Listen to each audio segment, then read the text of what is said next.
এই আয়াতে সকালে স্টাডি করতে গিয়ে দেখলাম শুধুমাত্র নামাজের মাধ্যমে আপনার কি আসবে না, সাহায্য আসবে।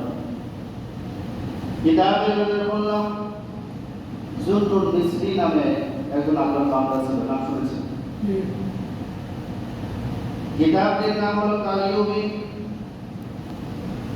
কিতাবের ভিতরে এই ব্যক্তিটির কথা এসেছে হযরত জুন্নুল মিসরি রাহমাতুল্লাহি আলাইহি 240 বা 140 হিজরিতে তিনি দুনিয়া থেকে চলে গেছেন। তিনি মাছ শিকার করতেন সমুদ্রের ভিতরে। কি শিকার করতেন? সমুদ্রে মাছ শিকার করতেন। একদিন সমুদ্রে মাছ শিকার করার জন্য তিনি বের হয়েছেন। তার একটি ছোট মেয়ে ছিল, ছোট একটি মেয়ে ছিল, মেয়েকে নিয়ে তিনি সমুদ্রের ধারে গিয়েছেন। একটি মাছ ওঠানোর পরে দেখবেন মাছ যখন পানির ভিতরে উঠে আসার সাথে সাথে কিন্তু মারা যায় না, মাছটি জিজ্ঞেস করতে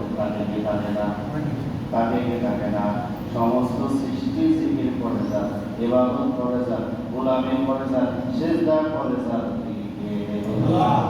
একমাত্র মানুষই আল্লাহ তাআলার গোলামি করে না। মানুষকে আল্লাহ তাআলা এত এত নিয়ামত দেওয়ার পরেও মানুষ আল্লাহ তাআলাকে ভুলে গেছে।